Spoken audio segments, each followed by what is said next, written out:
Hello vlogs! Welcome to my guys! Sunday morning nga pala nito pero ngayon ko palang nai-upload. It's my holiday and I'm going somewhere down the road. Maaga nga pala akong bumaba dyan, no? Kaya sabi nila may bagyo man. Tama nga naman may bagyo kasi pagbaba ko malakas ang ulan at mahangin. Mahangin yung aking kasalubong, hindi ako because I'm hot. So Sunday nga pala is my holiday for this week kaya pumunta ako ng Central dahil meron akong sadya doon. May pipick upin akong boyfriend. Ay hindi, order. So, nagmamadali nga ako at kailangan ko ding magtrabaho. May trabaho ako dyan ng 11:30. At dahil nga mahangin at maulan ay nagdalawang isip akong pumunta. So nagtry ako. Mag-chat sa amo ko kung pwede bang hindi pumunta. Ayaw man niya. So eto na nga, sasakay na ako ng bus at ako'y pupunta na. Nagtaka nga ako at maingay sa Central.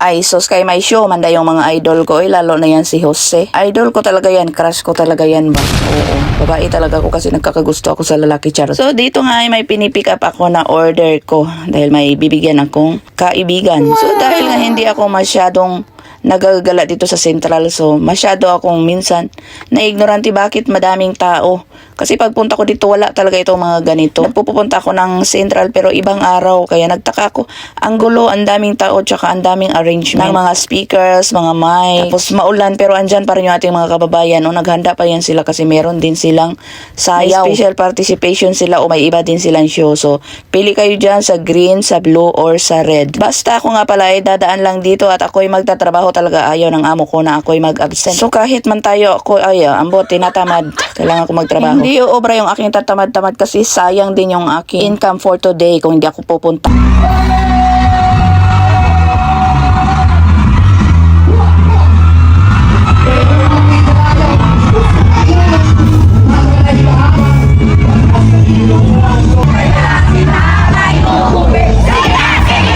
So ayun na nga, no, nagsimula na yung show nila pero hindi talaga ako pwedeng manood, oy. Nanghinayang man ako kasi idol ko man yung papanoorin ko sana pero mas nanghinayang ako dun sa dollars na pupuntahan ko. Pag June kasi talagang ang dami kong gastusin. Andyan na yung enrollment, yung mga requirements, tapos may anak pa ako magbe-birthday, dalawa. So dito nga pala sa Central tuwing linggo ay talagang ang daming tao. Akala mo Pilipinas na rin dahil punong-puno ng Pilipino. So inikot-ikot ko nga yung aking camera dyan at ako na may nasiyahan. Masarap pumunta tuwing linggo dito kasi nakakawala ng stress, nakakawala ng problema. Kaya lang ay ang layo. At dito lagi akong nabubudol sa Central. Kaya iniiwasan kong pumunta ng linggo. So hindi na nga ako nagtagal doon at pumunta na ako sa aking trabaho. Nakapagtrabaho na nga ako kaya't ako'y uuwi na. Dahil ako'y gutom pag-uwi, siyempre ako'y kakain. Ako nga pala hindi gastador pero mataka. Pag pagkain na pag-uusapan talaga ako'y bibili. Sabi nga nung dati kong kaibigan, ako daw ay patay gutom. Paano kaya niya nasabi ko makain lang naman ako ng marami? Babay na nga pala't ako'y busog na.